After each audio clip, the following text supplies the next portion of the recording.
que me olvide. Bien, la clase pasada habíamos comenzado avanzamos en hablar del tema de cómo las empresas maximizan beneficios. Y habíamos planteado varios de los supuestos que acompañan este modelo de maximización de beneficios en empresas, obviamente, con fines de lucro. Y una de las cosas centrales que habíamos dicho es que como estábamos analizando la maximización de beneficios en competencia perfecta, ¿sí? Importantísimo, digamos, este concepto, porque es el que dice, bueno, entonces, si estamos en competencia perfecta, se tienen que cumplir todos los supuestos que mencionamos previamente, ¿sí? No sé, bueno, acá. ¿Sí? Producto homogéneo, alto número de empresas, información completa, sin barreras de entrada y salida, movilidad perfecta de bienes y factores, sin costos de transacción. Todo eso nos llevaba a... todo eso derivaba en la idea de que las empresas son precio aceptantes, porque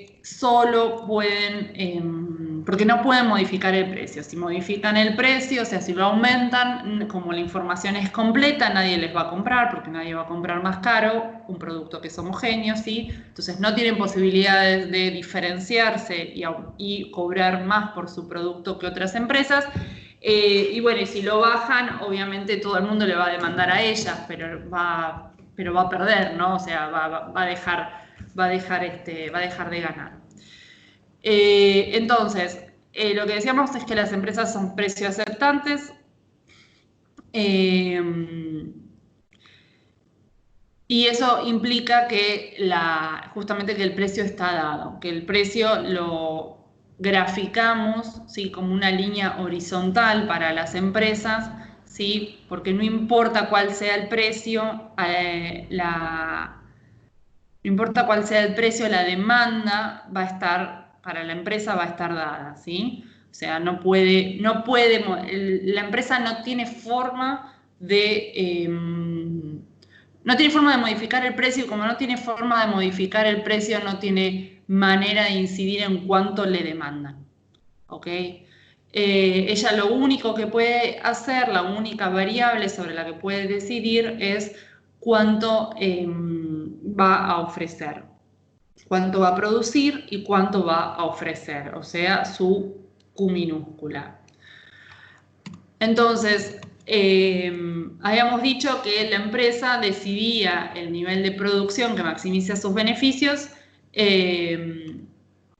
justamente, bueno, busca maximizar sus beneficios, para eso decide o sea, toma la decisión de cuál es el nivel de producto que maximiza sus beneficios y encuentra a partir de la maximización que esto ocurre cuando el precio es igual al costo marginal, ¿sí? Y habíamos empezado a ver que gráficamente esta situación de maximización que se da cuando el precio es igual al costo marginal, si estamos en una situación de corto plazo donde el capital está fijo y por lo tanto hay una diferencia entre los costos variables, los costos fijos medios y los costos totales medios, ¿sí? Podemos graficarlo de esta forma, ¿sí? Podemos justamente plantear las funciones de costos de la empresa, el precio como un dato dado, ¿sí? siempre fijo, y podemos encontrar el nivel de producción que maximiza los beneficios. Y podemos también distinguir en este gráfico entre lo que son los ingresos totales, que están dados por P por Q, precio por cantidad, ¿sí? Y distinguir también lo que son los costos totales, que están dados por el costo total medio por Q. Y eso nos da el costo total. La diferencia entre ingresos totales y costos totales son los beneficios de la empresa, ¿sí? Este punto B, que está acá marcado, viene a señalar el punto del costo total medio. Fíjense, producir Q, ¿sí? Implica un costo total medio dado por el punto B, ¿sí? Que encuentro el valor acá. ¿Ok? La diferencia, en realidad el área que marca la diferencia entre A y B, sí es el beneficio total. Ahora, ¿qué pasa si primero, ¿alguna duda con esta? ¿Alguna duda con este gráfico? ¿Alguna pregunta hasta acá? ¿Tuvieron la oportunidad de verlo?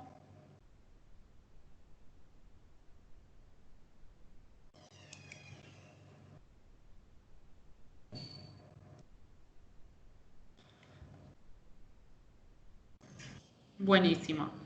Entonces, ¿qué pasa si, de nuevo, seguimos en una situación de corto plazo, donde el capital está fijo, ¿sí? Y por lo tanto hay costos fijos, pero el precio está en un nivel tal que la maximización, de nuevo, sí, se da donde el precio es igual al costo marginal, o sea, se va a dar, ¿sí? En este punto, ¿ok? Pero, ¿qué está ocurriendo acá? A ver, cuenten, charlémoslo un poco. Desearía que se pudiera hacer más chico esto, pero no tengo esa suerte. A ver, ahí. ¿Cuál es la diferencia con la situación anterior? Bien, no tiene beneficios, dice Rocío. ¿Por qué no tiene beneficios? Está bien eso, sí, no tiene beneficios la empresa. El costo total medio es tangente con el precio. Exactamente, sí, también está vinculado con eso.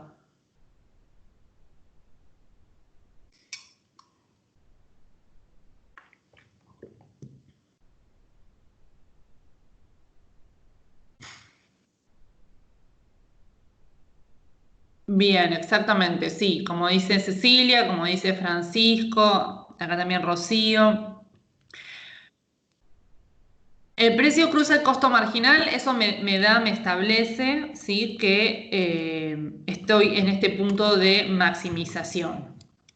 ¿Sí? O sea, que el precio sea igual al costo marginal o que el precio cruce el costo marginal, ese punto donde lo cruza es el punto, o sea, me indica cuál es el nivel de producción Q que está acá abajo, ¿sí? Que maximiza el nivel de producción. Ahora, como además en este punto hay el precio es igual al costo total medio, lo que tengo es que los ingresos totales van a ser igual a los costos totales. Y si los ingresos totales son igual a los costos totales, lo que tengo justamente es que el beneficio es nulo. ¿Sí? Entonces, fíjense, a ver, acá, salgo un segundo. Fíjense, acá tengo ingresos totales, es precio por cantidad, ¿sí? Y Q es justamente, está indicado por precio igual a costo marginal, donde el precio se cruza con el costo marginal. Pero los costos totales están dados por costo total medio, ¿sí? Que tendría que estar indicado acá. O sea, fíjense, costo total medio por Q. O sea, este mismo Q, los costos totales medios de producir este nivel Q ocurren en este mismo punto. Entonces, el valor de P y el valor del costo total medio, sí, son los mismos. Entonces, tengo que P por Q es el ingreso total y costo total medio por Q es el costo total. Y ambos son iguales, ¿sí? O sea, acá esto que ustedes ven acá, P, A, Q, 0, son los puntos del área. Pero matemáticamente el ingreso total va a ser P por Q, ¿sí? Y matemáticamente el costo total, el área del costo total, lo encuentro haciendo costo total medio, uy, qué feo que salió ese medio, por Q también, ¿sí? Si P y costo total medio son iguales, tengo el mismo, voy a obtener el mismo valor en ambas fórmulas, ¿sí? ¿Se ve? Bien, entonces, en esta situación, lo que está ocurriendo con que el precio es igual al costo total medio, con lo cual los beneficios son nulos. ¿Sí? Un poco lo que dicen acá, estoy cubriendo los costos variables, ¿sí? Estoy cubriendo los costos fijos que están expresados por los costos fijos medios, que están expresados, bueno, los costos fijos totales en realidad, pero los costos fijos medios están expresados por la diferencia entre el costo variable y el costo total, ¿sí? Entonces estoy cubriendo todos mis costos y entonces el beneficio es nulo. ¿Qué pasa si sigo en el corto plazo, pero lo que tengo es esta situación? ¿Sí? De nuevo, acá también la empresa siempre maximiza beneficios donde el precio es igual al costo marginal. Pero por algún motivo en esta situación el precio está muy bajo para la empresa, ¿sí? Entonces, su mejor opción sigue siendo producir donde el precio es igual al costo marginal, o sea, lo que sería el punto A, ¿sí? Pero en esta situación su ingreso total va a estar dado de nuevo precio por cantidad, por este área azul, y sus costos totales van a estar dados por el área amarilla, ¿sí? Esto capaz debería haber quedado un poquito más abajo, pero la idea es, ¿sí? En este punto B, de nuevo, costo total medio por Q, nos da el área amarilla, y lo que nos muestra esto es que el costo total es mucho más claro, el costo total es mucho más alto, sí, mucho más grande que el ingreso total, con lo cual va a tener beneficios negativos, ¿sí? Sus beneficios van a ser negativos.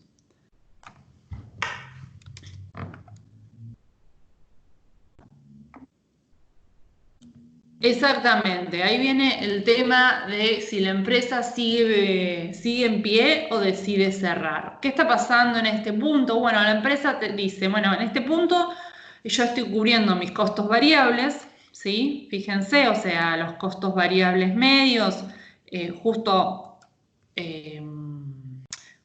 el precio es tangente a los costos variables medios.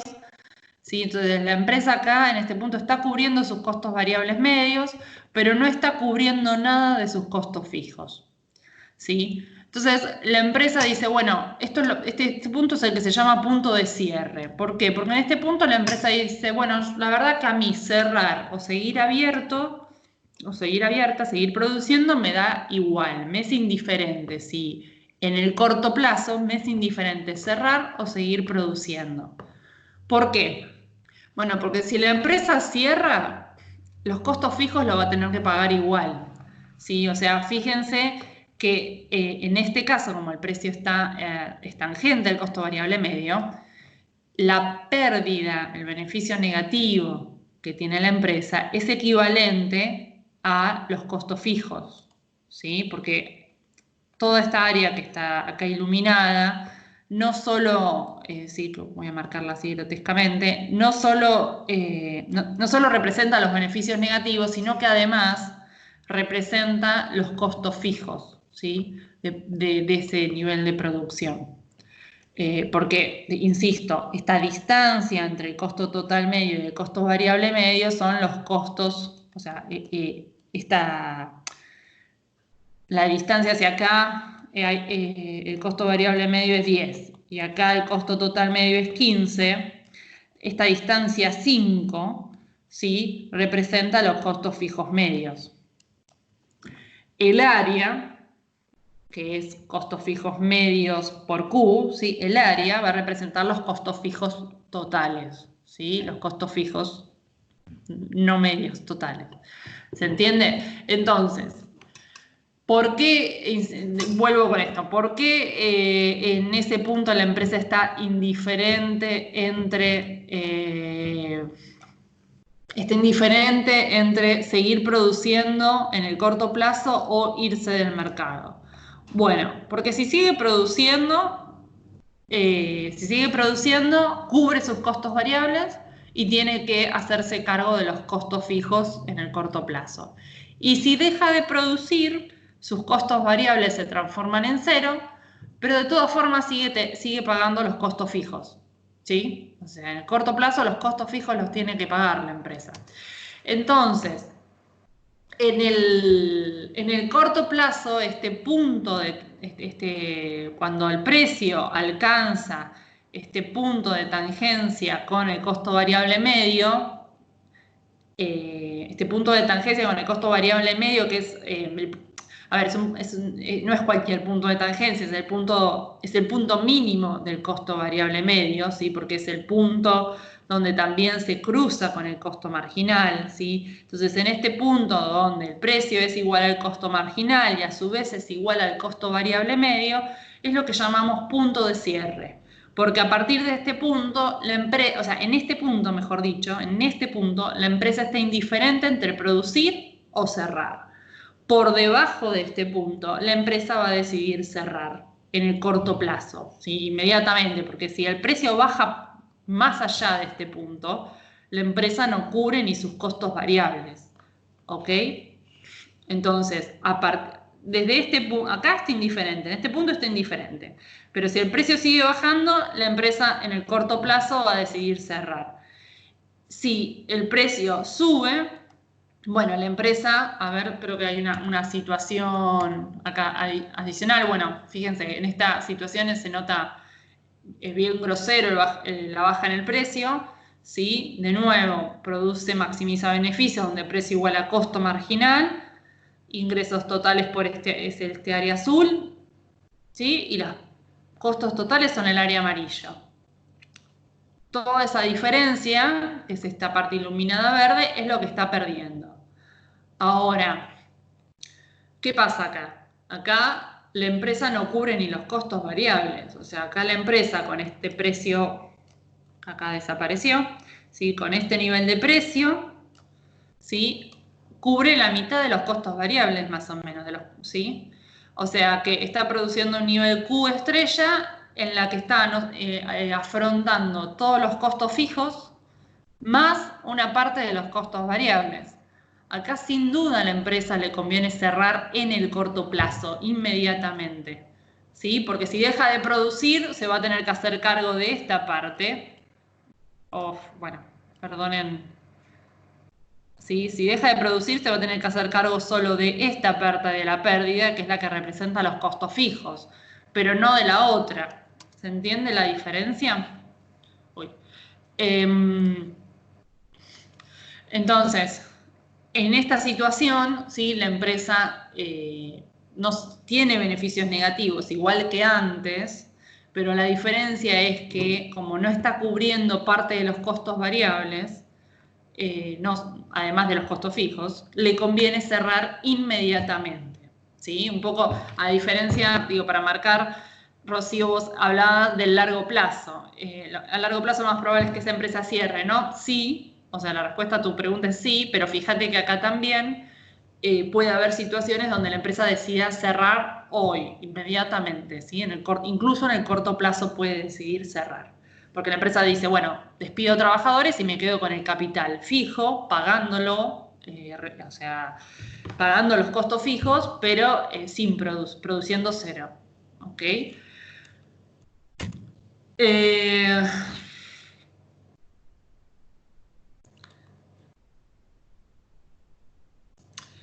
a ver, antes de ir a esto, ¿qué pasa? ¿No? Otra situación. ¿Qué pasa si el precio, en vez de estar acá, a ver, me voy a salir de esta pantalla?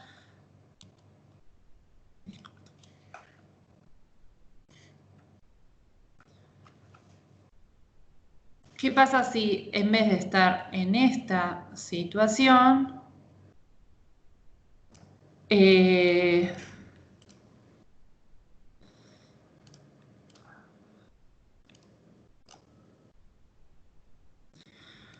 el precio estuviera a este nivel, ¿sí? Un nivel más intermedio?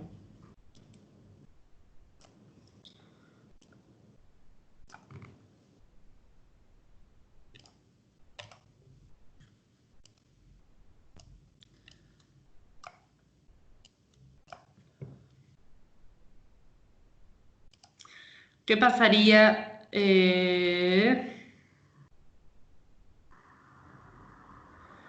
A ver, Agustina me dice, en el caso anterior, si elijo seguir produciendo, afronto lo... ahora vemos el largo plazo, porque en el largo plazo en realidad no hay costos fijos porque el capital es variable, ¿sí? Pero todo lo que estamos viendo acá es lo que ocurre en el corto plazo. En 10 minutos vamos a ver cómo las empresas salen de esta situación de corto, las opciones que tienen. ¿Ok?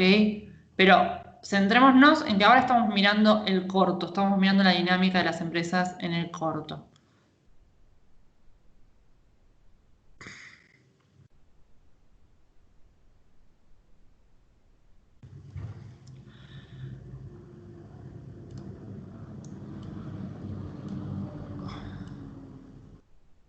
A ver, va a producir la empresa donde precio es igual a costo marginal, ¿no? O sea que va a producir en este punto de intersección, así que el Q se mueve un poco.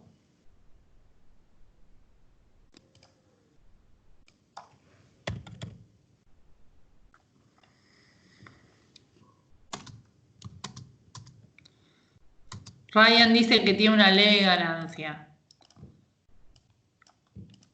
¿Qué dice el resto?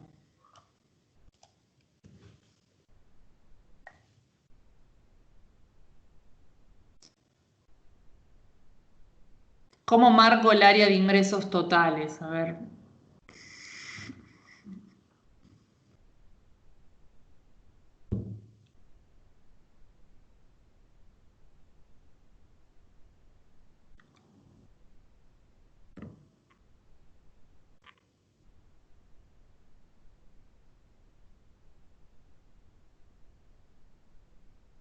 Bien, por un lado dicen cubre parte de sus costos totales, la pérdida es menor, cubre una parte de los costos variables.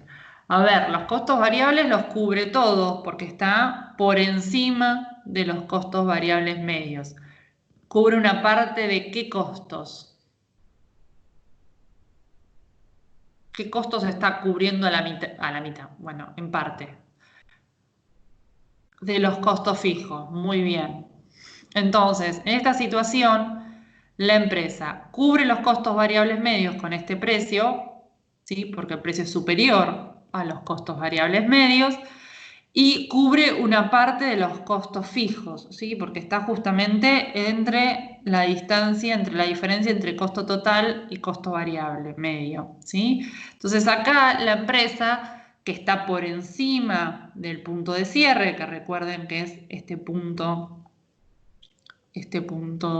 bueno, sí, no puedo dibujar acá, este punto de intersección, ¿sí? Del costo marginal con el costo variable medio, está por encima del precio. Entonces, con el precio pasando por intermedio, digamos, del costo total medio y el costo variable medio, la empresa cubre los costos variables y cubre una parte de los costos fijos. Entonces, a esta empresa en el corto plazo le conviene seguir funcionando, porque si se retira, en el corto plazo, si se retira, se va a tener que hacer cargo de todos los costos fijos. Pero produciendo cubre los costos variables, que es importantísimo, y además cubre una parte de los costos fijos, con lo cual solo se tiene que hacer cargo de pagar, ¿sí? De afrontar, o de afrontar, de perder, solo se tiene que hacer cargo de perder, ¿sí? La diferencia que queda entre el precio y los costos totales medios, ¿sí? O sea, lo que tenemos acá, a ver, es que los costos totales medios, ¿sí? Fíjense, yo busco que este área llegue hasta el punto del costo total medio, ¿sí? O sea, a nivel de Q, que toque la curva de costos totales medios, y esto representa, este área amarilla está representando los costos totales, y el área azul va a representar, vamos a traerla para adelante, ahí la perdí.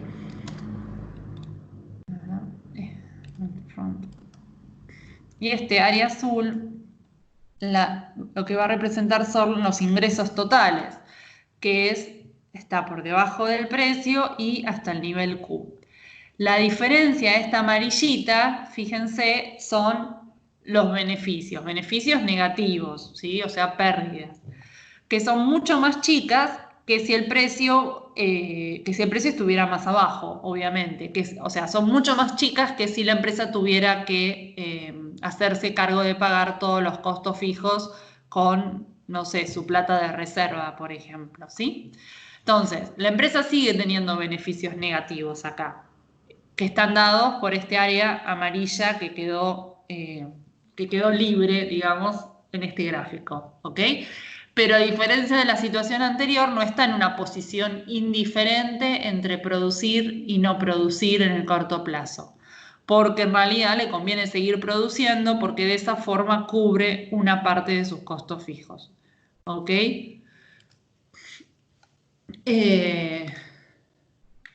¿Alguna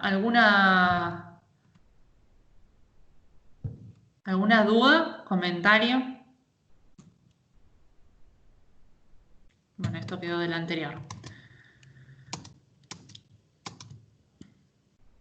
¿No? Bueno, ¿qué tenemos acá ahora? Bueno, esto ya lo habíamos visto, que son una situación de una pérdida total, no cubre ni los costos variables ni los costos fijos. Entonces, a la empresa le conviene cerrar de una en el corto plazo, ¿sí?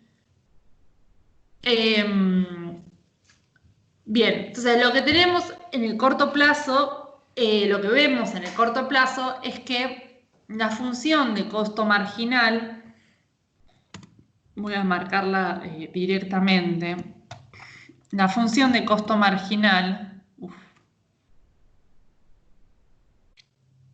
bueno, está bien, antes de ir a la función de costo marginal, que es la curva de oferta de corto plazo, ¿sí? Tenemos, como primer punto, tenemos como primera cuestión en realidad, tenemos dos puntos centrales, ¿sí? Uno ya lo mencionamos, el otro no. Uno es el punto de cierre, que es el punto A, esto está un poquito movido, pero que básicamente es donde el precio es igual al costo marginal e igual al costo variable medio, ¿sí? Recuerden que el costo marginal cruza el costo variable medio en el punto mínimo. Entonces, este es el punto de cierre porque habíamos dicho, este es el punto donde la empresa está indiferente entre cerrar o seguir produciendo en el corto plazo, porque si cierra tiene que pagar todos los costos fijos y si sigue produciendo también los tiene que pagar, ¿sí?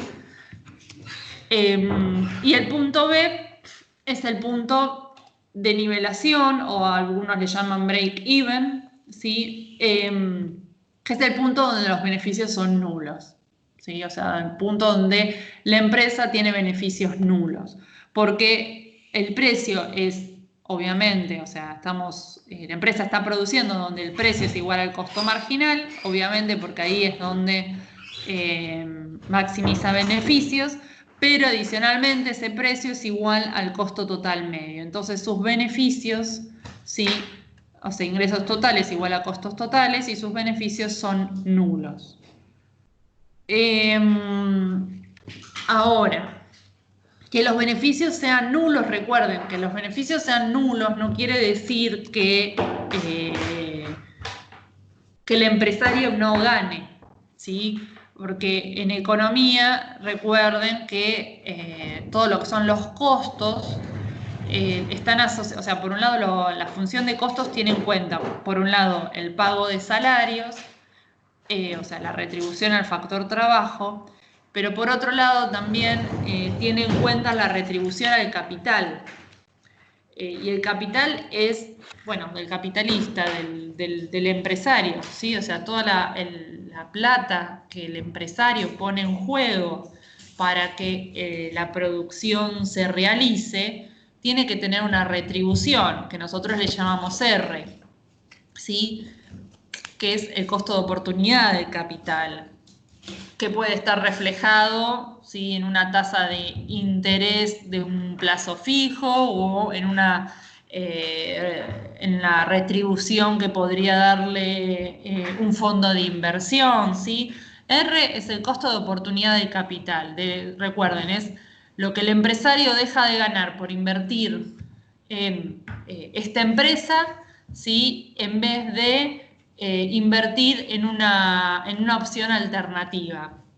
Fondo de inversión, bonos o incluso o incluso la producción de otros bienes. Entonces, ¿qué quiero decir con esto? Dentro de la función de costos tenemos la retribución al trabajo y la retribución al capital. Entonces, cuando decimos que el beneficio es nulo, no estamos diciendo que el empresario no gana nada, ¿sí? No estamos hablando del beneficio contable de la empresa. Estamos hablando de que la empresa no tiene beneficios extraordinarios, no tiene beneficios por encima de esa retribución al trabajo y esa retribución al capital que reflejan sus costos de oportunidad. ¿Ok? Entonces, beneficios nulos en economía no significa que no haya ganancias contables, sino significa que no hay beneficios extraordinarios, o sea que no hay beneficios, insisto, por encima de los costos de oportunidad de los factores trabajo y capital. ¿Se entiende esto? ¿O ya se me durmieron todos?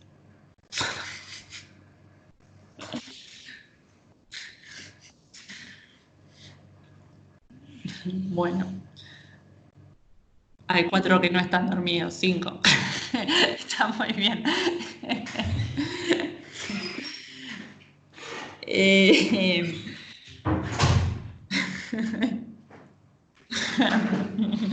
Me imagino.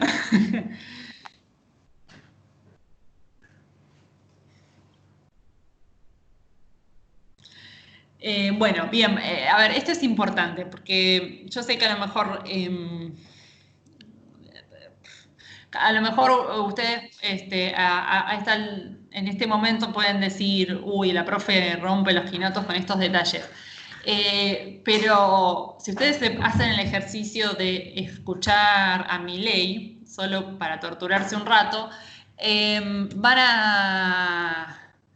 van a encontrar que muchos de la verdad lo pongo como ejemplo, no tengo nada personal con él, pero tiene un discurso en el que muchas de las cosas que dice, ¿sí?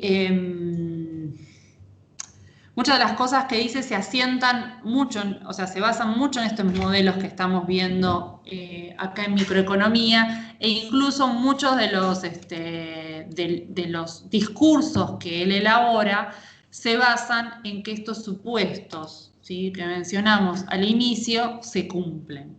O sea, entonces, cuando él elabora todo su discurso, está suponiendo que este modelo que estamos viendo acá se cumple a la perfección, ¿sí?, sin ningún tipo de fricciones, y que estos supuestos se mantienen firmes.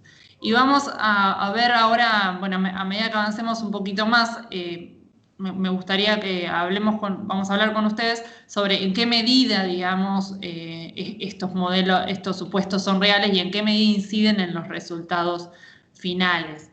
¿Sí? Entonces, yo insisto con que este modelo es bueno para entender, para ordenar ideas, es bueno para ver ciertas dinámicas que ocurren en la economía y tener herramientas para analizar estas dinámicas, pero uno no se puede volver ciego y suponer que este modelo, con todos estos supuestos por detrás, es excelente, divino, hermoso y lo único y lo mejor que hay para entender la realidad y predecir el funcionamiento de la economía, ¿sí? Sobre todo, o sea, de los mercados, capaz que nos ayude un poco más, de los mercados a nivel agregado, pero del comportamiento de las pymes, del comportamiento de las industrias argentinas. Y bueno, eso es un poco más complicado si utilizamos este modelo, ¿sí? Bien. A ver, ¿dónde estábamos? Estamos acá. Entonces, bueno, teníamos estos dos puntos de cierre y de nivelación, y lo que tenemos finalmente acá es que es lo que denominamos curva de oferta de corto plazo. Que la curva de oferta de corto plazo no es otra, o sea, la curva de oferta de corto plazo de la empresa, individual, de la empresa, no es otra que el costo marginal, que la función de costo marginal a partir del punto de cierre, ¿sí? A partir del punto A. ¿Por qué? A ver, esto es la función de costo marginal, la función de oferta de corto plazo. Bueno, porque a medida que el precio va cambiando, ¿sí? Pensemos, a ver, en este caso, a medida que el precio va aumentando, por ejemplo, ¿sí? Es la función de costo marginal la que me va indicando cuánto tiene que producir la empresa, ¿sí? Entonces, a medida que el precio, o sea, para cada nivel de precio, es la función de costo marginal la que me dice cuánto va a ofrecer, cuánto va a producir la empresa. Porque, bueno, ya sabemos, es justamente en esa intersección entre precio y costo marginal donde la empresa maximiza beneficios, ¿sí? Entonces, para cada nivel de precio, el costo marginal me dice cuánto va a producir cada empresa. ¿Se ve? Esto es arte, lo que estoy haciendo acá. Ahora, ¿por qué no está por debajo del punto A? Bueno, porque por debajo del punto A no hay oferta. ¿Sí? Por debajo del punto A, la empresa en el corto plazo, la empresa cierra. Entonces no hay oferta posible por debajo del punto A. ¿Sí? Por eso, insisto, y es importante marcar que la curva de oferta de corto plazo es la función de costo marginal, pero solo a partir del punto A. ¿Sí? O sea, este tramo que quedó en negro no representa la curva de oferta, ¿ok? O sea, piensen que la oferta es, o sea, una función de oferta nos dice a cada nivel de precio cuánto se ofrece, cuánto ofrece la empresa. O sea, la función de oferta, por definición, lo que expresa es eso, ¿sí? Para cada nivel de precio, cuánto se ofrece. Y justamente la función de costo marginal nos va a decir para cada nivel de precio cuánto está dispuesto a ofrecer esta empresa, ¿sí?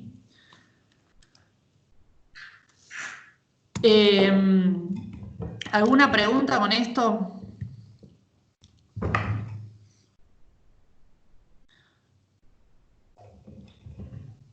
¿No?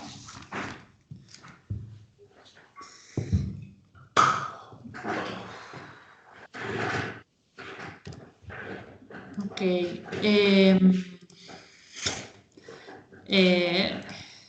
Okay. Bien. Genial. Entonces, estas curvas de oferta individual, o sea, estas funciones de oferta individual expresadas por el costo marginal a partir del punto de cierre, ¿sí? Para cada empresa, nos permiten construir en el agregado la oferta de mercado. O sea, en otras palabras, la oferta de mercado va a ser el resultado, ¿sí? De agregar lo que cada empresa está dispuesta a ofrecer para un mismo nivel de precio, ¿sí? Si el precio es P0, la empresa 1 va a estar dispuesta a ofrecer Q1, porque es eso lo que maximiza sus beneficios.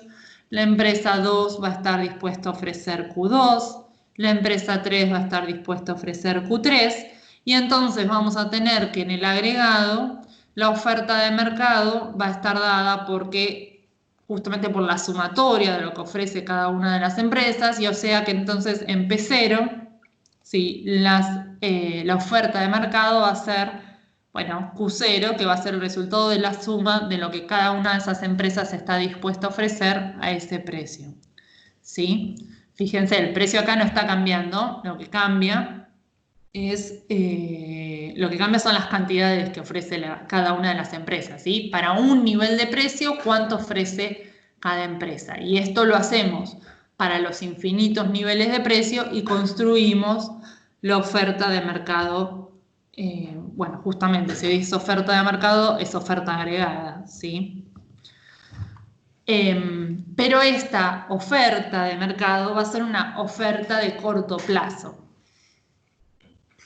Sí, porque recuerden que hasta acá venimos hablando del corto plazo, ¿sí? O sea, el hecho de que las empresas no ofrezcan por debajo de este punto es porque hay un costo variable medio. Recuerden. Entonces, hasta acá es una oferta agregada de corto plazo. Que de alguna forma el corto plazo es una situación un poco permanente, porque cuando una empresa está porque la economía tiene shocks todo el tiempo, entonces, y esos shocks repercuten en los costos de las empresas y en los niveles también de precio. Entonces, las empresas, o sea, nunca terminan de ajustar su capital, su combinación de capital y trabajo para llegar al punto óptimo. Están en un proceso constante de ajuste para llegar a ese punto óptimo. El mercado está en un proceso constante de ajuste para llegar a un equilibrio de largo plazo, que vamos a ver ahora, un poco mejor. Pero la realidad es que el corto plazo es algo de alguna forma permanente, porque cuando una empresa se terminó de ajustar y está produciendo en un punto óptimo, las otras capaz que todavía están a mitad de camino. Entonces, si el corto plazo es algo que ocurre, o sea, como que algo que está presente todo el tiempo, mientras que el largo plazo es como un ideal, ¿sí? Algo hacia lo cual tendería el mercado y las empresas, ¿sí? Por eso utilizamos esta lógica de corto plazo para construir la oferta de mercado, que es con la que jugamos cuando hablamos de oferta y demanda, ¿ok? Cuando buscamos cuando buscamos el equilibrio, ¿sí? Marcamos la oferta y la demanda, estamos en realidad hablando de una oferta de corto plazo, ¿sí? Como la que vimos al inicio del curso. Bien, avanzo, pero por favor frénenme porque capaz, si tienen alguna duda, capaz es mucha información toda junta.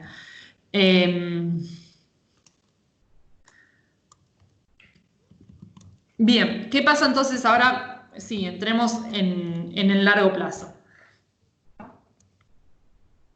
¿Qué pasa en la interacción entre el corto y el largo plazo?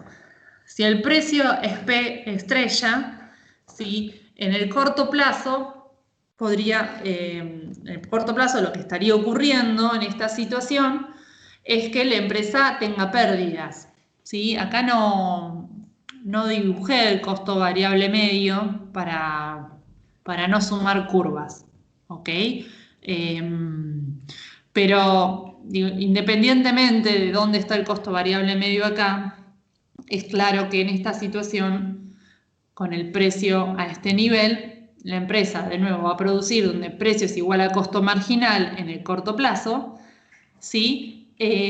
Pero no. Y va a tener beneficios negativos, ¿ok?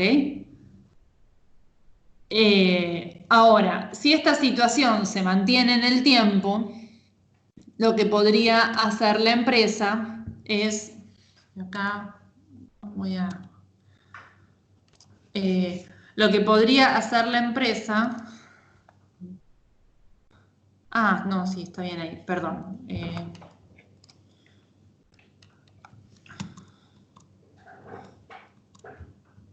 Me faltaba acordar esta curva. Voy de nuevo. Si este precio se mantiene en el tiempo, suponiendo que estamos en un país estable, ¿no? Lo que podría hacer la empresa es modificar su combinación de capital y trabajo en este caso, ampliar la cantidad de capital y la cantidad de trabajo para lograr un tamaño de planta, ¿sí? Un tamaño de capital, una cantidad de equipamiento que le permita estar en una función de costos, ¿sí? O sea, una función de costos verde, como la verde, ¿sí? O sea, podría cambiar la cantidad de capital disponible y también la cantidad de trabajo, o sea, cambiar la combinación de capital y trabajo para moverse a una función de costos de corto plazo, ¿sí? Como la verde. ¿Se entiende? Acá lo que está haciendo la empresa claramente es ampliando su capacidad de producción, porque la verde le permite producir más que la roja, ¿sí? Y eso le permite ampliar su capacidad de producción, le permite disminuir sus costos en términos generales, porque esta curva verde al fin y al cabo está más abajo, ¿sí? Tiene niveles de costo medio más bajos que en términos generales que la curva roja. Digo en términos generales porque acá está por encima, ¿sí? ¿Se ve?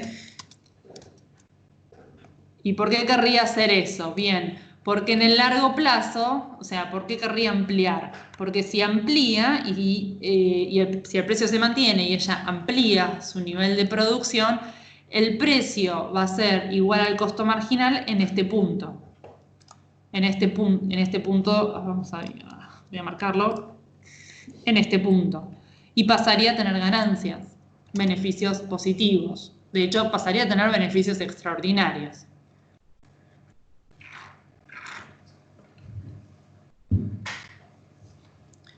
¿Sí? Entonces, pasaría en la situación roja, está perdiendo, está teniendo beneficios negativos, y en la situación verde pasaría a tener beneficios positivos. Lo que pasa es que eso es siempre suponiendo que el precio se mantiene fijo, eso es muy difícil que ocurra porque esto que estoy mostrando acá en verde va a ser muy difícil de que realmente pase, porque todas las empresas van a pensar igual que ella y van a decir, a mí me conviene modificar, ahora respondo, a mí me conviene modificar mi nivel de producción, ¿sí? Bueno, a mí me conviene modificar mi nivel de producción, mi tamaño de planta para poder producir más. A ver, leyendo sus comentarios perdí un poco la concentración. Bien, queda claro por qué en la roja tiene pérdidas, ¿no? Bien, en la verde tiene ganancias porque, bueno, de nuevo, precio va a producir donde precio igual al costo marginal. El costo marginal verde, fíjense, o sea, se cruza con el precio en este punto rojo acá feo que estoy marcando, ¿sí? Entonces, el ingreso total es todo el área por debajo del precio y a la izquierda de la producción de esta que llamé LP, como de largo plazo, y el costo total de producir esta cantidad, o el costo total medio en realidad de producir esta cantidad, está acá abajo, ¿sí? También en el punto verde, coincide con el negro, pero está en el punto verde, ¿sí? Entonces, el costo total está dado por este área que estoy marcando acá desde el costo total medio hasta el nivel QLP. La diferencia entre el precio y el costo total medio de largo plazo, ¿sí? Bueno, no sé si esto quedó más claro que antes, medio enchastre, es el beneficio en esta situación con las curvas de costos verdes. No, acá no marqué costo medio, costo variable medio, es todo costo total medio. ¿Sí? Yo les dije al principio, yo acá no puse las curvas de costo variable medio porque para no sumar más curvas innecesarias en este análisis. Y es extraordinario porque no es nulo. O sea, básicamente, si todo beneficio mayor a 0 es beneficio extraordinario. ¿Sí? O sea que es medio redundante, capaz de decir beneficio positivo, beneficio extraordinario.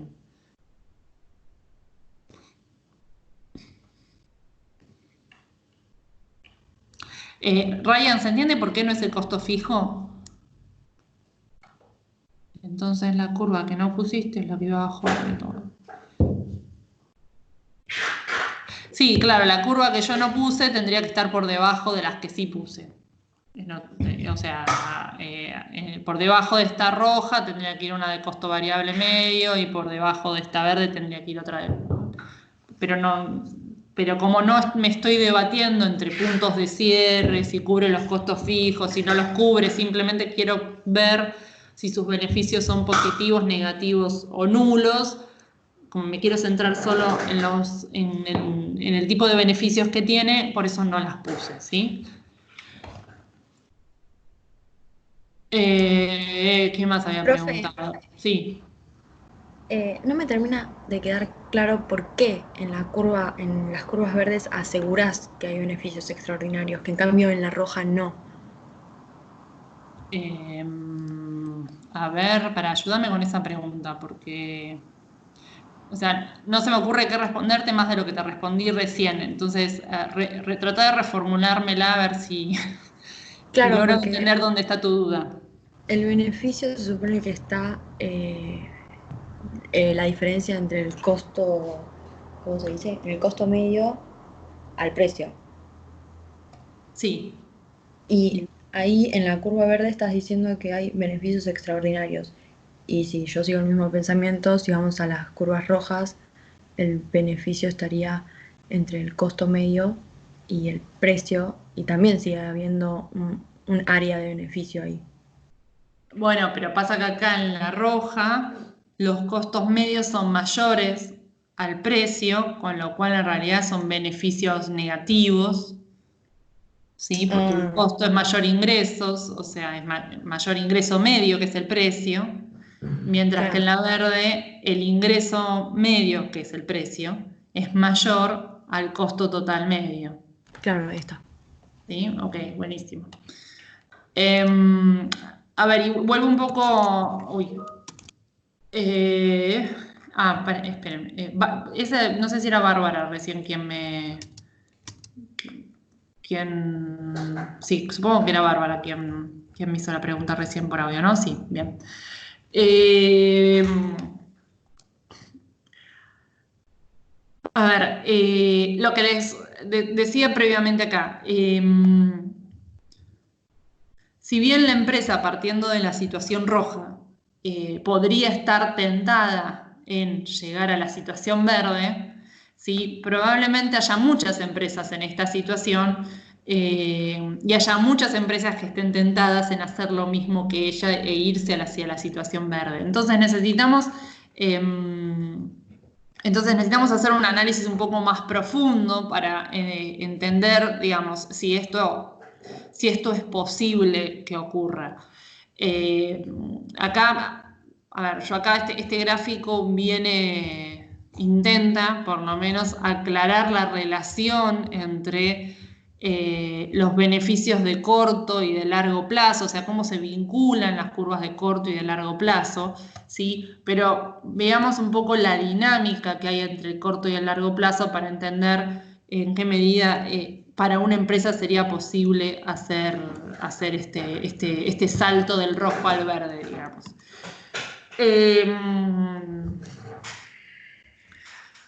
Para esto vamos a usar, ¿sí? Digamos, vamos a usar un segundo gráfico, que es el gráfico del mercado de oferta y demanda agregada. ¿Sí? Supongamos que estamos como en la situación anterior con beneficios mayores a 0. ¿Sí? O sea, bueno, en realidad no, en la situación anterior eran beneficios negativos, así que pido disculpas. No es esta situación la que vamos a ver a continuación, pero nos va a servir igual para entender esa dinámica, cómo es la dinámica. Partimos de una situación en la que por algún motivo la empresa tiene beneficios mayores a cero, ¿sí? A ver, un segundo acá.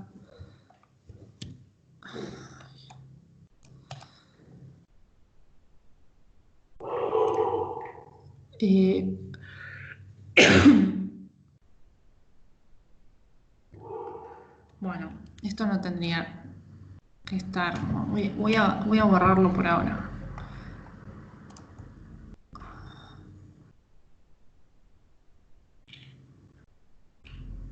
Sí, hermano, porque esto confunde.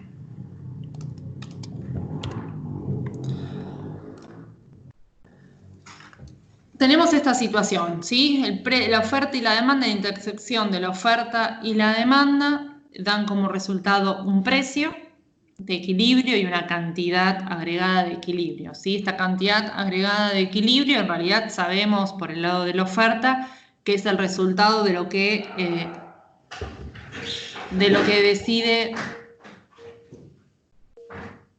decide aportar cada empresa, ¿sí?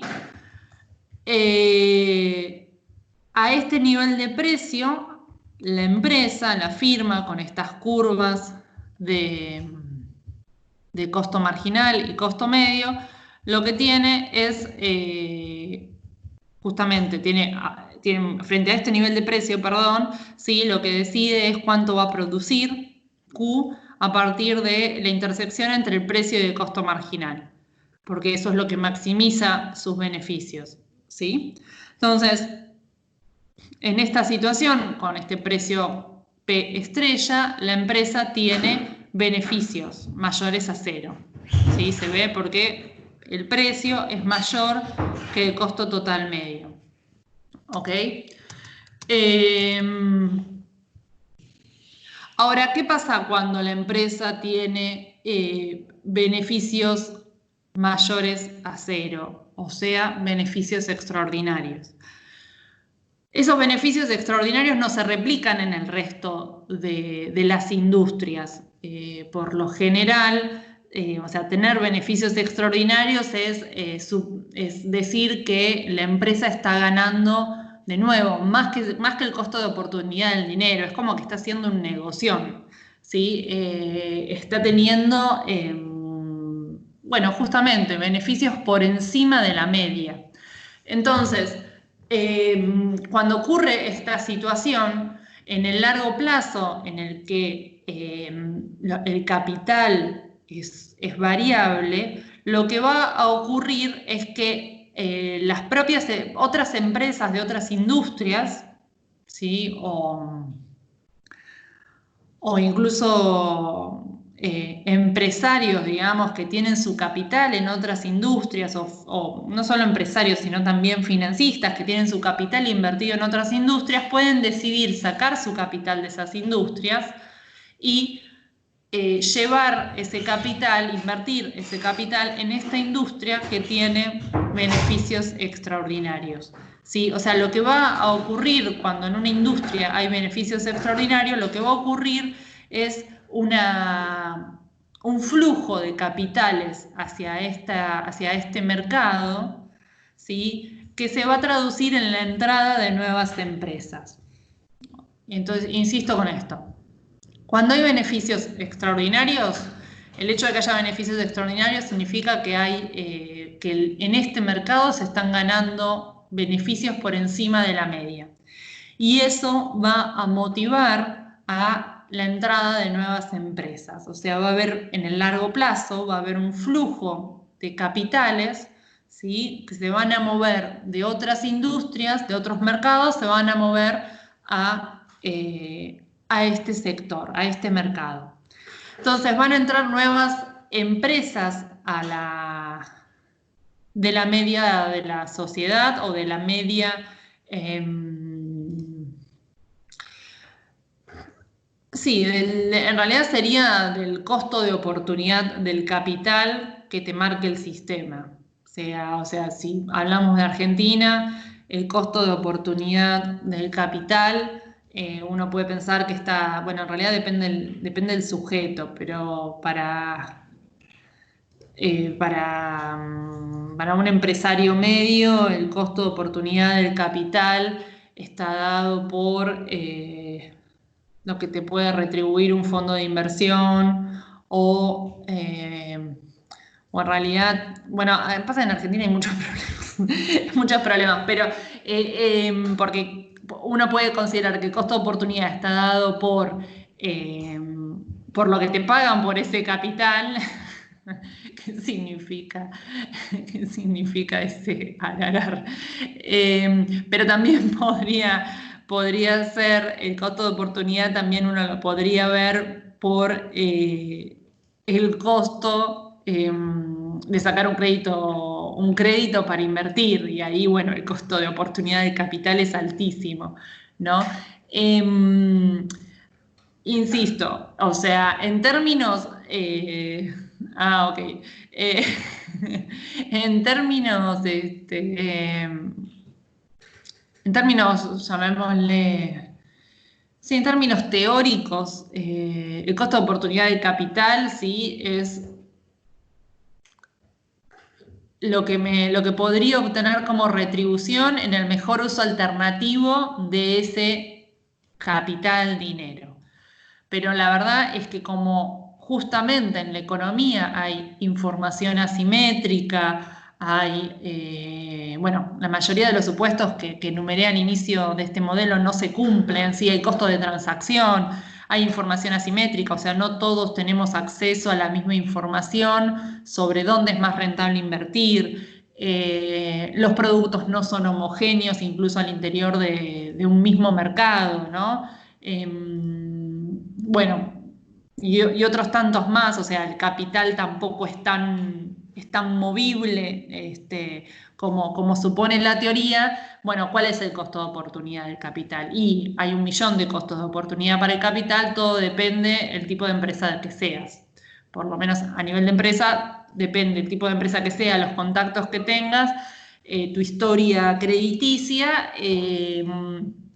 Bueno, el costo de oportunidad de tu capital va a depender de todo eso, ¿sí?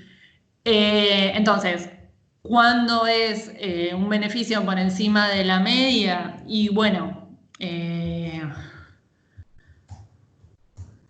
básicamente va a ser un beneficio por encima de la media cuando un empresario diga, che, mira, producir energías renovables está dando mucho más rédito que dedicarme a la producción de tanques de gas natural comprimido. Me parece que mejor me empiezo a orientar hacia ese otro mercado que seguir en que va para atrás. Digo, hay mercados que los empresarios identifican que están dando mayor rentabilidad, que ofrecen oportunidades de ganar más plata que otros, ¿sí? Entonces, no te puedo decir un número ni te puedo decir qué es la media tampoco, ¿sí? No es que hay un valor medio. Bueno, sigo con el cuentito. Como para que se entienda hacia dónde vamos con esto. Cierro un segundo, así podemos usar toda la pantalla. Cuando hay beneficios extraordinarios, ¿sí? Beneficios mayores a cero, en el largo plazo, que es el momento, es la situación en la que el capital es variable, van a entrar nuevas empresas a esta industria motivadas justamente por esos beneficios extraordinarios, ¿sí? Ahora, si entran nuevas empresas a la industria, la oferta se va a expandir. Porque, bueno, justamente va a haber más empresas produciendo, suponiendo que todas las empresas tienen una estructura de costos similar, ¿sí? Producto de que todas manejan la misma tecnología.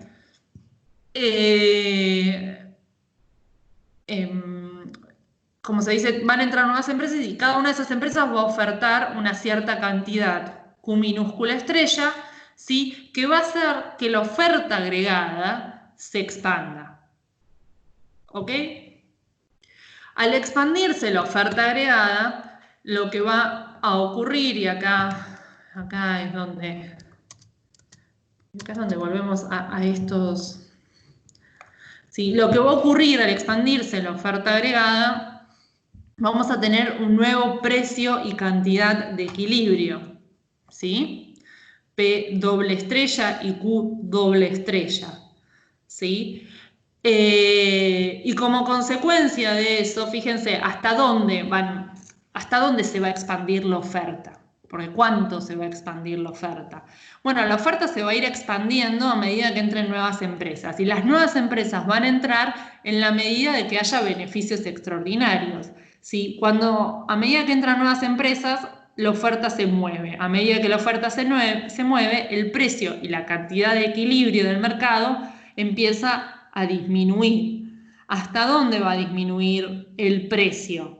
Y hasta que los beneficios extraordinarios dejen de existir, hasta que los beneficios sean nulos. ¿Sí? Fíjense que la situación final marca una expansión de la oferta tal que el precio de esta expansión de la oferta, ¿sí? El precio P doble estrella, es tal que los beneficios son nulos. O sea, en este punto el precio es igual al costo marginal e igual al costo total medio, ¿sí? O sea, en este punto los ingresos totales son iguales a los costos totales, ¿sí? Entonces, en el largo plazo, en realidad, lo que ocurre es que los beneficios terminan siendo nulos siempre, o sea, insisto, beneficios nulos no quiere decir que la empresa no tenga ganancias, ¿sí? Porque en el largo plazo, si hay beneficios extraordinarios, las empresas se van a mover de una industria a otra tratando de captar esos beneficios extraordinarios, ¿sí? Y esa mayor oferta o menor oferta, según el caso, que generan las empresas moviéndose de una industria a otra, hace que los beneficios desaparezcan, los beneficios extraordinarios desaparezcan, ¿sí? Y eso lleva a las industrias a situaciones donde los beneficios son nulos. Por esto, o sea, esta dinámica que está asentada en la existencia de competencia perfecta, ¿sí? Es un poco la que justifica justamente que la competencia perfecta es deseable en los mercados, ¿sí? Porque si hay competencia perfecta, va a haber muchas empresas, ninguna va a poder poner los precios, va a poder determinar precios, ¿sí? Y en la propia competencia el precio va a tender a llegar a un nivel donde los beneficios de las empresas sean los adecuados, podría decirse, ¿sí? Donde no haya beneficios extraordinarios. Entonces, un poco esta dinámica es la que dice, bueno, cuando hay competencia perfecta en un mercado, la propia dinámica de ese mercado, la entrada de nuevas empresas a ese mercado, permite que el precio se autorregule y finalmente en la competencia, de nuevo, en la entrada y salida de nuevas empresas, ese precio llegue a un nivel tal donde los beneficios sean, llamémosle, adecuados y no extraordinarios. ¿Ok? Ahora, ¿cuál es...? Eso lo diría Milei. Ahora, ¿cuál es el principal problema que a ustedes se les ocurre que está asociado a esta entrada y salida de nuevas empresas o a esta dinámica? ¿Qué problemas, pensando, digamos, en vincular esta dinámica con la realidad? ¿Qué problemas, qué cosas se les ocurren? ¿Qué cosas le dirían a Milei para decirle, no, mira, esto no está funcionando acá? Así, usémoslo de caballito. Al señor le van a estar picando los oídos en este momento, pero bueno, es un buen ejemplo, es bastante extremo en su discurso, entonces, hacia el uso de la teoría neoclásica de manera acérrima. Entonces, bueno, nada, él se pone en esa posición, usémoslo de ejemplo. ¿Qué cosas se les ocurre decirle? Le podrían decir a este modelo, mire, esta dinámica no funciona, ¿por qué? ¿Por qué no funciona esta dinámica? ¿O por qué tiene fricciones, digamos? A lo mejor, tendencialmente, tampoco diría que no funciona. Tendencialmente hay cuestiones que se explican con esto, pero hay fricciones en el medio que tenemos que reconocer para... no, bueno, no, utópica no, aparte eso no sería un argumento válido. Bueno, está bien, las empresas siempre van a querer ganar beneficios extraordinarios, sí, pero si hay competencia, él te podría decir que eso no va a ocurrir. Entonces, sí, obvio que las empresas, digo, eso no está mal, las empresas siempre van a querer ganar más. Digo, eso no es un pecado económico. La pregunta es, ¿por qué, digamos, qué dinámica del modelo? Porque este modelo dice, bueno, las empresas siempre van a querer ganar beneficios extraordinarios, pero la competencia de mercado en algún punto va a hacer que esos beneficios se vuelvan nulos. ¿Por qué eso no siempre ocurre? Bien, Bárbara dice que existen monopolios y oligopolios, entonces básicamente ahí lo que está, entonces no siempre es fácil entrar en esos nuevos mercados. Bien, porque hay barreras a la entrada. Uno de los supuestos que habíamos mencionado al inicio es que no había barreras a la entrada ni a la salida, y en la realidad vemos que a veces sí hay barreras a la entrada, especialmente a la entrada en otros mercados. Bien, Ryan dice, no es fácil obtener más capital para invertir. Bien, es un excelente punto ese, porque el movimiento de las empresas de un mercado a otro, de una industria a otra, yo uso mercado e industria como si fueran lo mismo cuando hablo de la oferta, ¿sí? No cuando hablo de la demanda, pero cuando hablamos de la oferta, las empresas se están moviendo de una industria a otra para ofrecer en distintos mercados.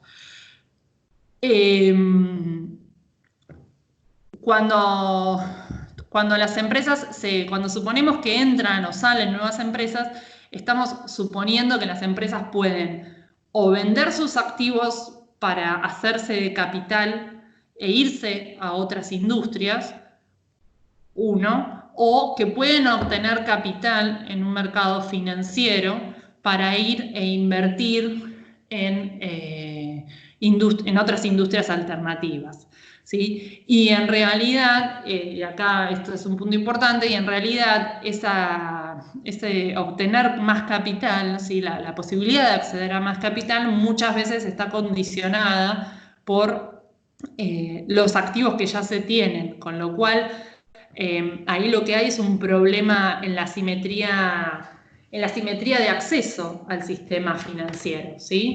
Entonces no es que cualquier empresa puede entrar a competir en el mercado. O sea, la competencia perfecta está condicionada por quién puede entrar, y en realidad muchas veces la entrada no es nada fácil porque hay restricciones de financiamiento justamente para entrar.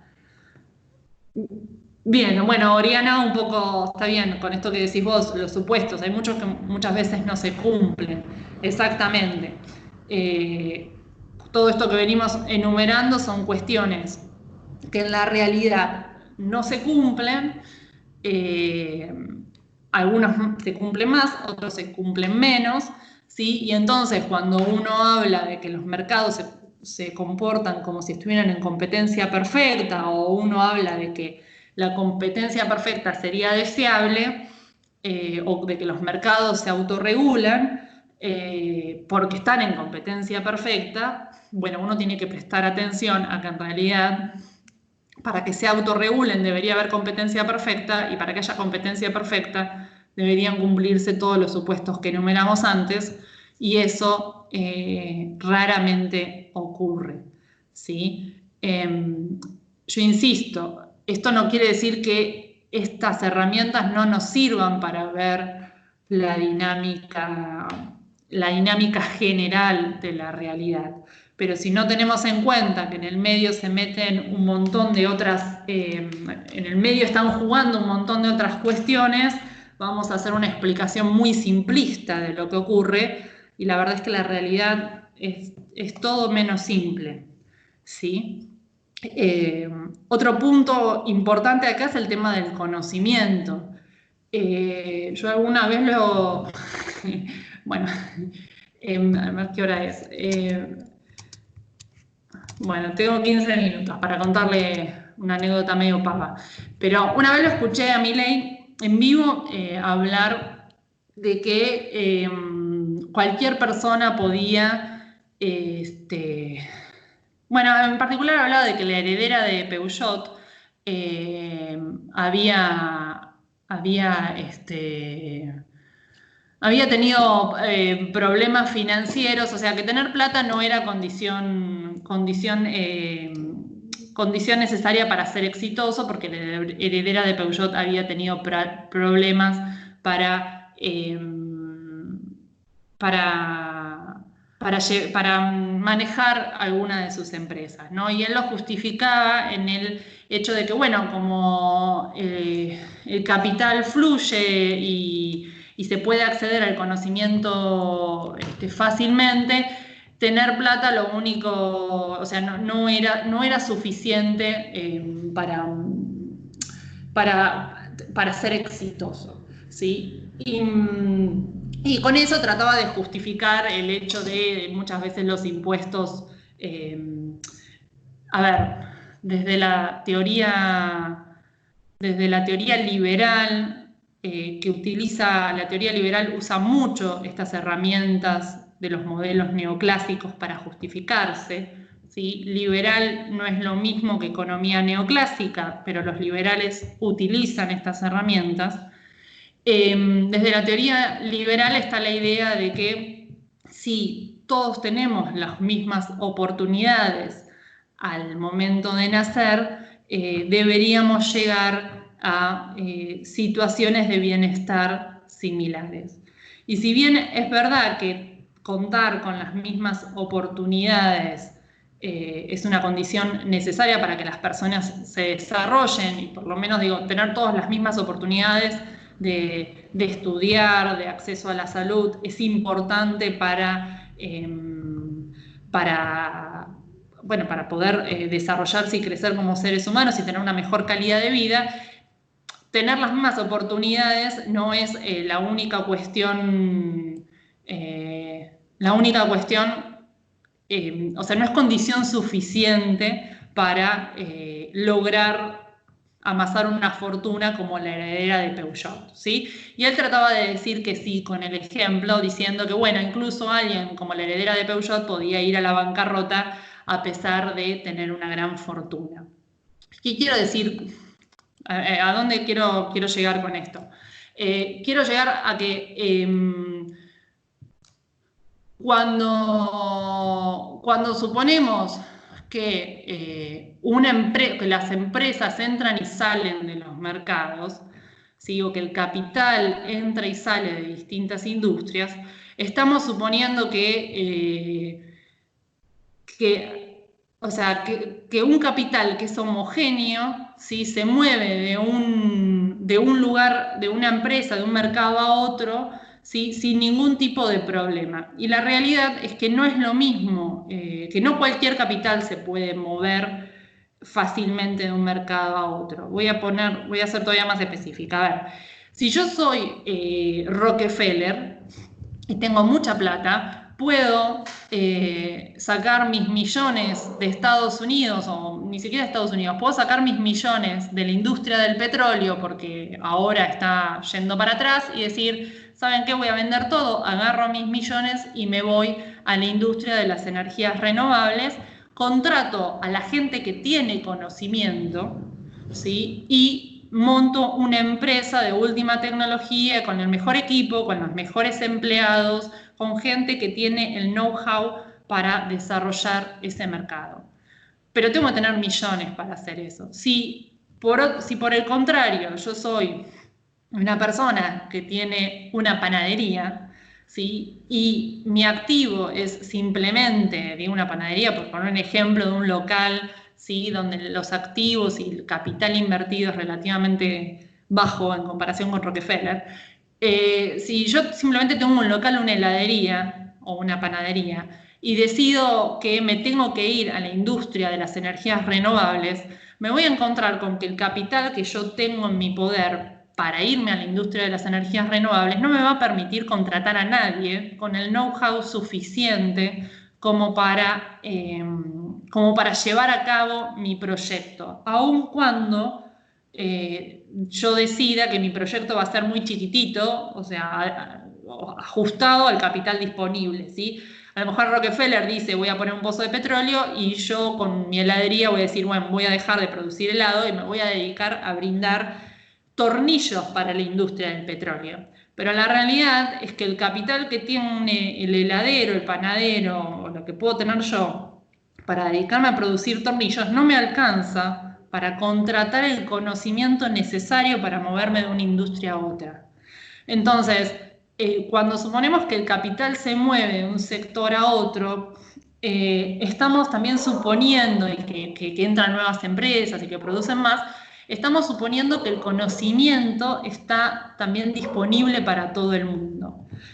Y que el conocimiento está disponible, o sea, que lo puedo encontrar online más o menos, que lo puedo absorber, que puedo entenderlo, que puedo llevarlo a cabo. Y la verdad es que el conocimiento es uno de los bienes más esquivos que hay, porque cuando hablamos de conocimiento no solo hablamos de lo que está escrito, sino también hablamos de la experiencia, ¿sí? Y, y, bueno, y como pequeño empresario voy a tener, a ver,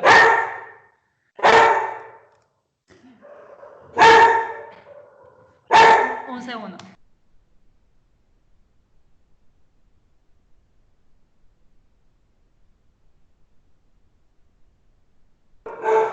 Bueno, volví. Y como pequeño empresario, les decía, voy a tener más dificultades para acceder a ese conocimiento del que tendría un gran empresario con mucho dinero, ¿sí? Bueno, básicamente, digo, con esto del ejemplo de la heredera de Peugeot, lo que quería marcar es, cuando uno tiene mucha plata, puede que le vaya mal, sí, pero cuando se tienen millones, es mucho más fácil contratar gente que tenga el conocimiento necesario para pasar de una industria a otra, ¿sí? O sea, en el fondo también hay una cuestión de escalas cuando hablamos de flujo de capital entre una industria y la otra, ¿sí? Porque no es solo el flujo de capital, el capital per se no hace nada. Es el capital aplicado a la compra de equipos, aplicado a cierta tecnología y atrás de todo eso lo que hay es conocimiento. Acceder al conocimiento es clave para moverse de una industria a otra y no cualquiera lo puede hacer. El conocimiento es un bien muy esquivo, no es público. Algún tipo de conocimiento puede ser más público que otro, pero en general no es un bien público y muchas veces también requiere de experiencia, ¿sí? Incluso si yo soy panadero y me quiero volver heladero, voy a tener problemas, porque un mercado no se mueve igual que el otro, y hasta que aprenda a cómo se mueve el mercado de la heladería, si pasé de la panadería a la heladería, hasta que aprenda cómo se mueve el mercado de la heladería, probablemente pase un tiempo largo, ¿sí? Bueno, me extendí mucho con este ejemplo, no era la idea. Y las perras se descontrolaron un poco. No sé si alguien tiene algún comentario a todo esto que dije, ya sea para llevarme la contra o que estaría muy bien, o para aportar algo adicional.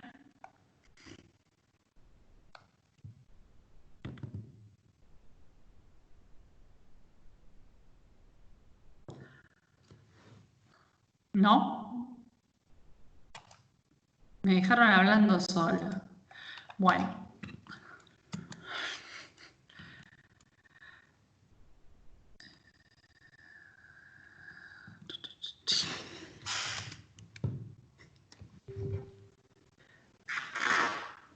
No me dejaron hablando.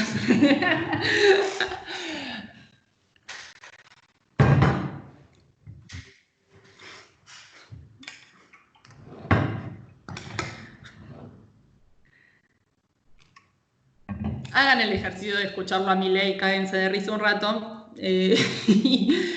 y traten de encontrar los supuestos que vimos en este modelo de competencia, en este modelo de competencia perfecta en los discursos que él desarrolla.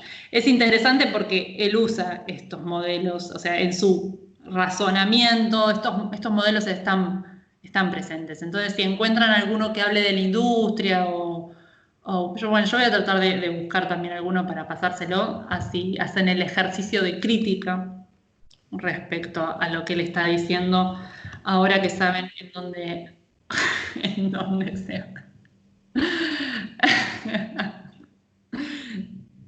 Está bien. No, la idea no es torturarlo, solamente que lo escuchen un ratito para reírse, ¿por qué no?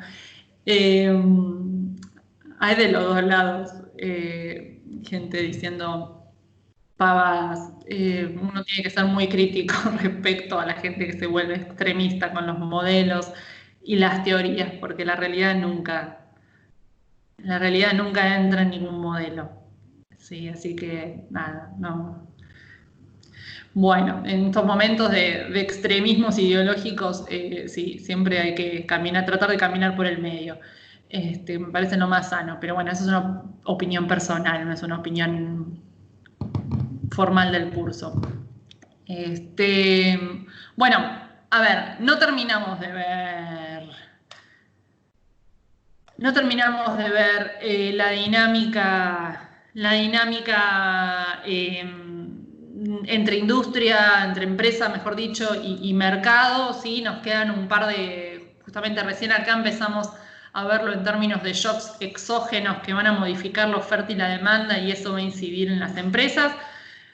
Y lo digo porque eso es parte del TP3, responde justamente a esta dinámica entre empresa e industria, así que no van a poder avanzar con el trabajo práctico 3. Sí, exactamente, Lucas, para mí, pero bueno, es una opinión personal, no quiero que nadie se sienta interpelado por esto que estoy diciendo.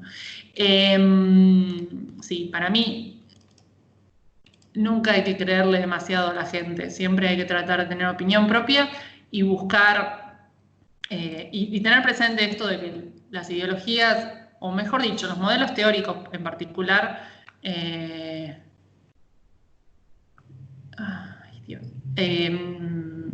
son modelos y no son la realidad.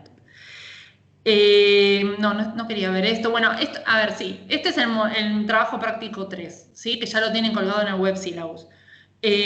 Acá está el documento de Google para que quienes no hayan tenido la oportunidad puedan ver qué caso les fue asignado.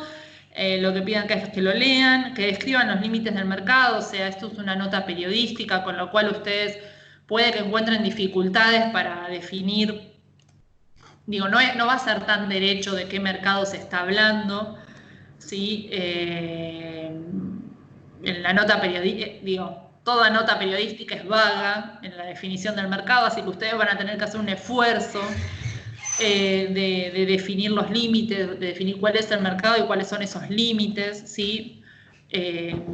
Bueno, intenten hacerlo, cualquier cosa me consultan. Identificar el principal shock exógeno que se plantea en la nota periodística. Por lo general se plantean que ocurren muchas cosas, pero hay uno que es central y que es el que genera, digamos, todo el movimiento del mercado. O sea, generalmente las notas se centran en una cuestión principal que es la que mueve, digamos, al mercado del equilibrio, aunque no lo dicen en esos términos, ¿sí? Y ustedes tienen que ver, bueno, identificar cuál es ese shock, pensar en qué variables impactan y pensar si va a impactar en la oferta o en la demanda, un poco en función de lo que vimos al inicio del curso, ¿sí? Esta distinción entre las variables que afectan a la oferta y las variables que afectan a la demanda. Sí, obviamente, Ryan, sí, totalmente de acuerdo. Bueno, y por último, graficar este shock, ¿sí? Y por último, indicar cómo este shock va a incidir sobre la empresa y sobre la industria, que este punto 4 es el que todavía no van a poder avanzar mucho, dado que no llegamos a verlo, ¿sí? Así que bueno, en la próxima clase lo terminamos de ver. Yo ahora voy a revisar el tema del cronograma, a ver si tienen suficiente tiempo también como para avanzar con el TP, dado que hoy no terminamos esto, creo que sí.